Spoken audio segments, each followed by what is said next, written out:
Namaste and Jai Swaminarayan. Welcome to this week's episode of Timeless Hindu Wisdom.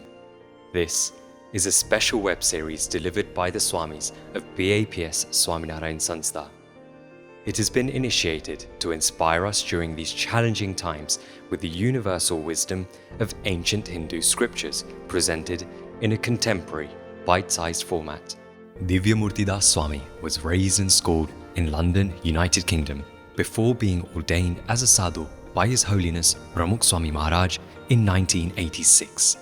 He spent the next 6 years training as a sadhu in India, where he studied Hindu scriptures, Swaminarayan literature and philosophy, and world religions. Divyamurtidas Swami then served in Kolkata for 20 years overseeing youth and community outreach activities for BAPS in West Bengal, as well as the construction of the new traditional mandir in Kolkata.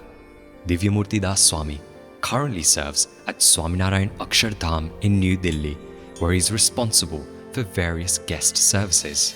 He has also travelled around extensively and helps lead BAPS activities in East and Southeast Asia, including China, Indonesia, Japan, Malaysia, the Philippines, Singapore, and Thailand. He is an accomplished speaker, regularly delivering insightful talks on Hindu values and teachings to professionals and youths around the world. I now hand it over to Divyamurtidas Swami to speak to us about the wisdom from the Mahabharata. Welcome to this week's episode of Timeless Hindu Wisdom. According to the United Nations, roughly 385,000 babies are born every single day. This means, right now, at this very moment, roughly about 4 or 5 babies have taken birth. I wonder,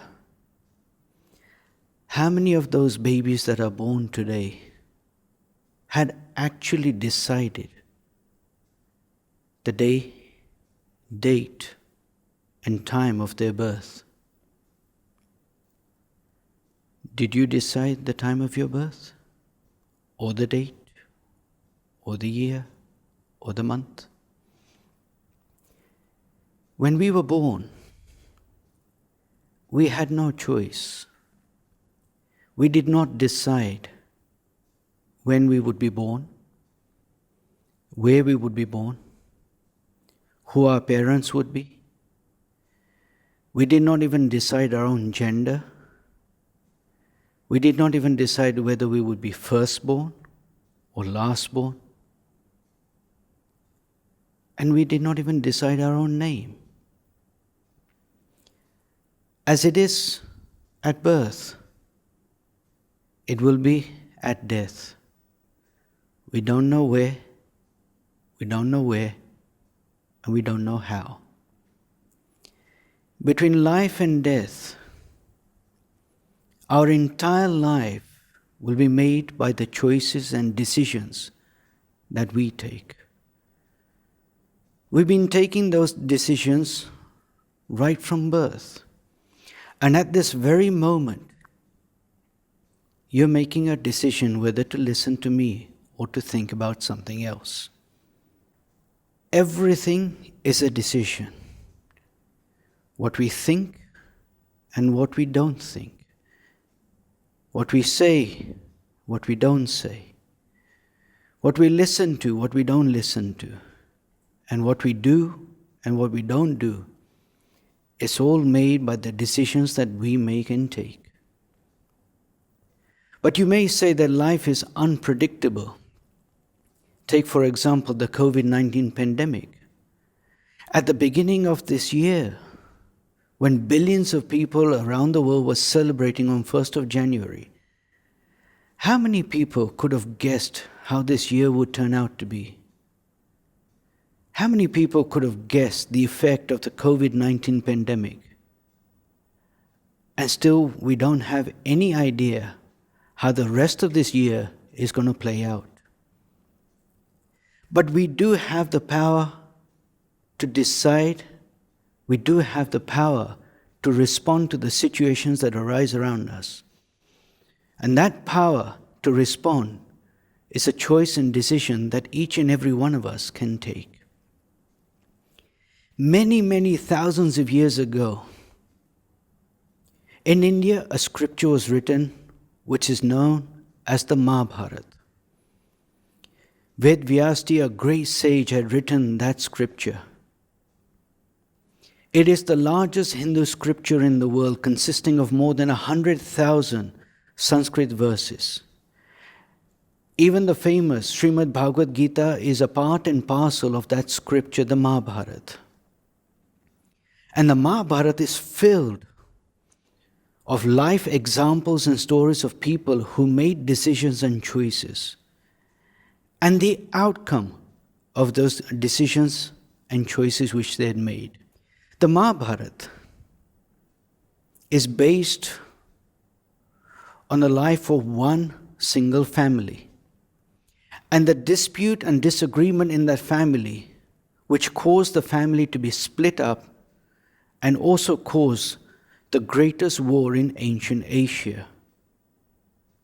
People in the West may not know about the great Mahabharata war, but people in India, including children, still tell the tales of the great war that took place in Kurukshetra in present-day Haryana in North India. But the Mahabharata is not just about the story of one family. The Mahabharata includes all types of human emotions. In fact, Ved Vyasji has said, what is written in the Mahabharata may be found elsewhere, but what is not written in the Mahabharata will not be found anywhere else. Why do people still read the Mahabharata today? Because it is still relevant today as it was then. The Mahabharata is a massive warehouse of timeless wisdom and life lessons. And it can apply and give those life lessons to anyone and everyone, irrespective of time, age, and place. And from this great warehouse of life lessons and timeless wisdom, we shall today look at the lives of two brothers, Duryodhan and Yudhishthir. And we shall focus our attention more on how they made their decisions, why they made their decisions, and the outcome of the decisions which they had made. And furthermore, what can we learn about decision making? The great Mahabharata war cost the lives of millions of people. But this could have been avoided if one man, just one man alone, had made the right decision, and his name was Duryodhan. Right from childhood, Duryodhan had this great ambition to rule the world. His father Dhritarashtra was already the king of Hastinapur, so naturally, Duryodhan thought that the entire kingdom would come to me, and I will rule the place. But when he heard that he had a cousin brother who was 2 years older than him and could also put a claim onto the throne, Duryodhan's entire dream got shattered. He envied his cousin brother Yudhishthir, and this envy turned into anger and into hate.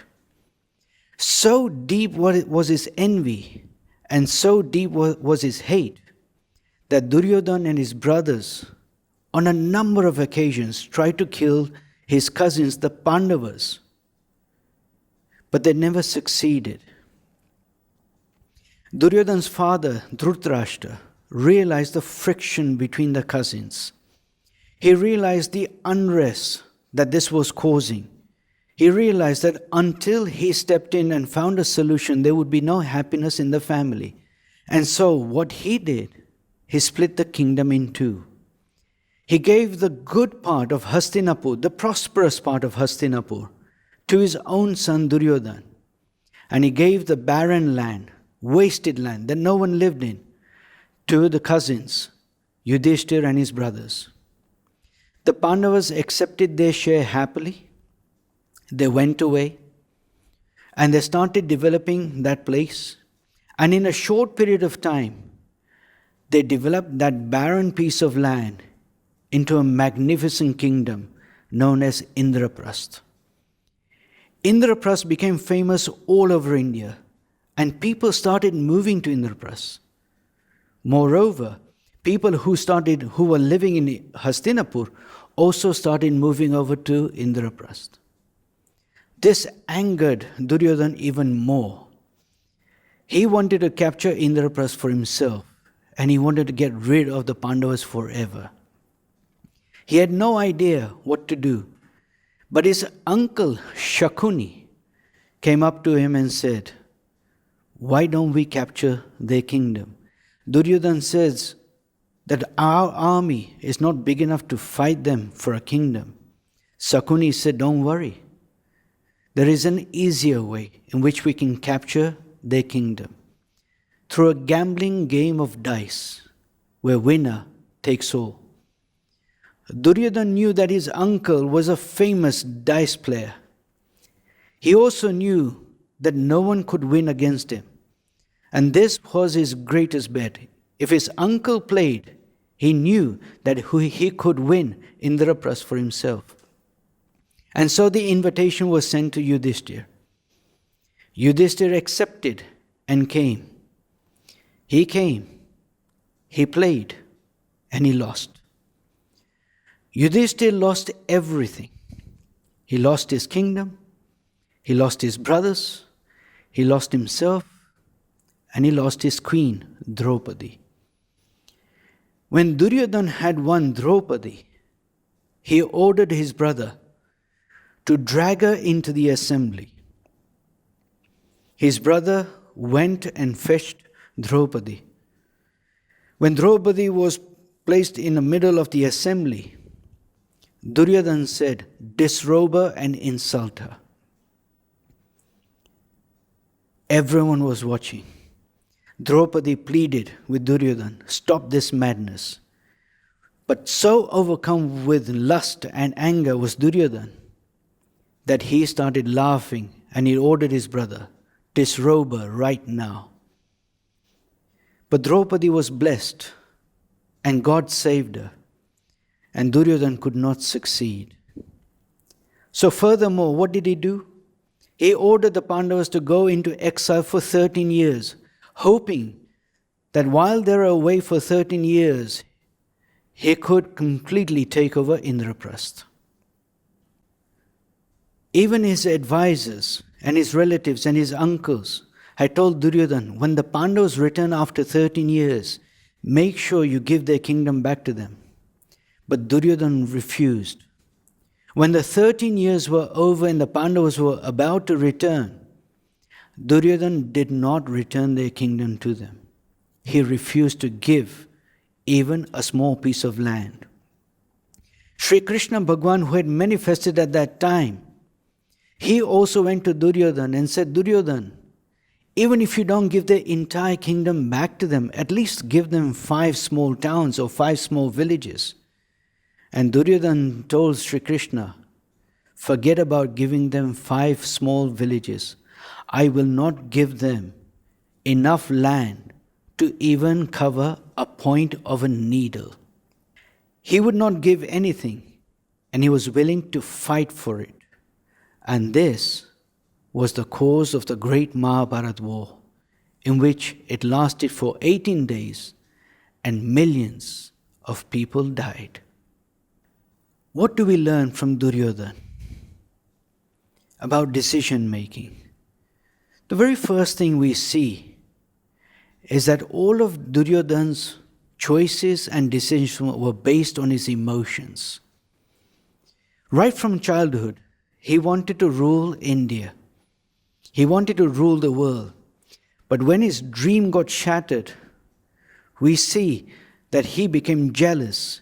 He became angry. He started hating his cousins.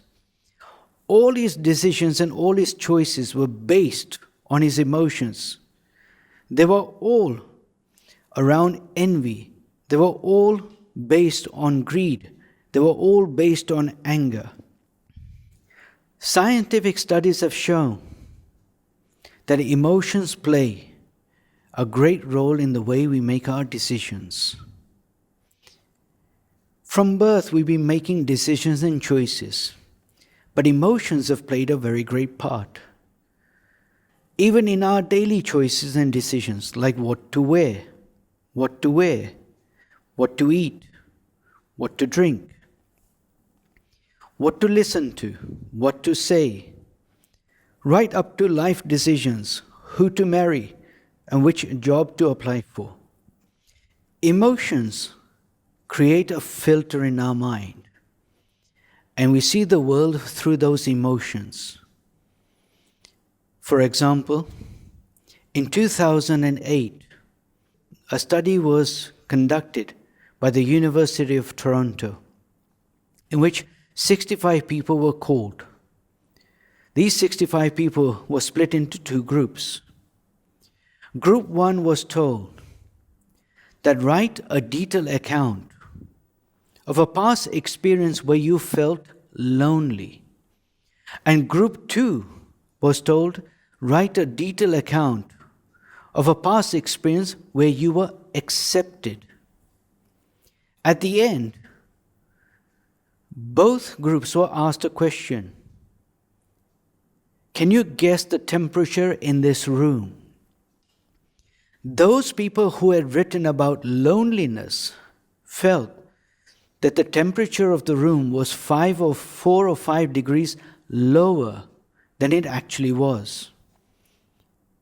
When they were asked, what type of a drink would you like to have, a warm drink or a cold drink? Those that had written about loneliness wanted a warmer drink. This study and many more have shown us that our emotions play a great role on our choices and our decisions. Not all decisions are negative, some are positive. There are all types of emotions. Some are good, but some are very negative. The Mahabharata states there are 6 types of really negative emotions. These are Kam, Krodh, Lobh, Isha, Man, and Moh. Kam means lust. Krodh means anger. Lobh means greed. Isha means jealousy. Man means ego or arrogance. And Moh means deep attachment. If a person has any of these 6 negative emotions, then a person can generate very negative decisions. It can lead a person to go on. It can lead a person away from moral living and can be damaging, hurtful, harmful, and even destructive. In the case of Duryodhan, his emotions were extremely negative. Anger, envy, jealousy, greed. All his decisions were based on these emotions. Negativity breeds more negativity. Bhagavan Swaminarayan says in the Vachanamrita, a Swaminarayan Hindu scripture, Gadala section 1, number 71. One who is jealous is someone who cannot tolerate that person succeeding in any way. In fact, he would be happy if that person is unhappy and miserable. This is the characteristic of just jealousy. Duryodhan's negative emotions were so strong that he could not see anything good in his cousins. Even when other people praised him, he always felt that whatever they did was wrong. In the case of Duryodhan, he saw his cousins as bad and evil, a curse on his life, which he must remove forever. Remember, nothing positive can ever come out of a negative emotion. The second thing we learn from Duryodhan's life about his emotions and the decisions which he had taken is that when emotions are so strong, logic, reasoning, intellect are switched off. How many times have we been angry and have said something or have done something, and afterwards when we evaluate our life, when we evaluate and look at that incident, we sometimes feel that what we said was wrong. We shouldn't have said it. We shouldn't have done what we have done. This is what negative emotions do to us. They switch off logic. They switch off common sense. They switch off reasoning. And they switch off our intelligence. Secondly, when he was asked to return the kingdom back to his cousins, he refused. His father told him, Duryodhan, war is a great evil. How can we think of sacrificing so many lives for our selfish greed? It is not right that we keep a kingdom that belongs to them. Neither you nor I will profit from keeping what is not ours. Turn away from evil. It is still not too late, and the world will praise you.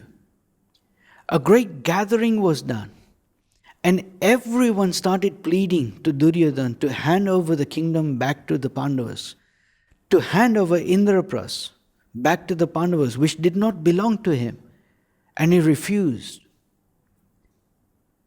And so they asked his mother that why don't you talk to him? And his mother called Duryodhan and said, Duryodhan, it is not easy to be king of a great country. A man must first be a master of himself before he can rule a kingdom. Otherwise, he will drag both his people and himself into ruin. Duryodhan, a man's worst enemies are within him. They disrupt his mind and he sees enemies all around him, when in truth, he himself is the only enemy. My child, abandon the thought of war. Abandon this thought of fighting. You have no right to put the lives of millions in jeopardy for the sake of your greed and your envy. I ask you, I beg you, to return what is theirs and make peace. Duryodhan refused, and the Mahabharata war took place. It lasted for 18 days. Every single day Duryodhan saw his relatives die, his brothers die, his seniors die, his teacher die. He saw all this and still thought that what he was doing was right. When Sri Krishna met Duryodhan after 18 days, Duryodhan was lying. His back was broken because his cousin brother Bhim had broken it.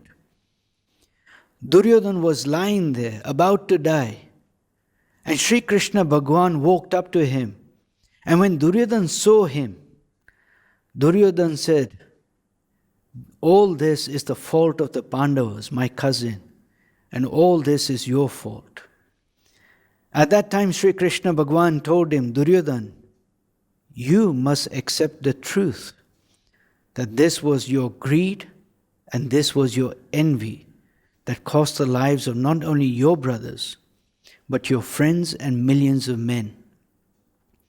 When your wise seniors and mentors told you to consider your decision, even when I told you to rethink and establish peace, you refuse. Duryodhan did not listen to anyone. Even when the truth was told to him, he refused to believe it as truth. This is a greater danger when emotions take over. Because what emotions do is that they create their own false logic. And this is what happened to Duryodhan. He thought that whatever he had decided was logic, was fact, and should have been done. That he was correct, that he was right, and everyone else was wrong. His emotions created their own logic. And this is dangerous, because this can be harmful and it can be destructive. Duryodhan's own emotions took over him. He became a victim of his own emotions. What did he achieve? He lost Indraprastha. He lost even Hastinapur. He lost all his brothers. He lost his friend. He lost his mentors. He lost even his own life. His own emotions caused him to lose his own life. Stay safe. Stay healthy. God bless always. Thank you. And Jai Swaminarayan.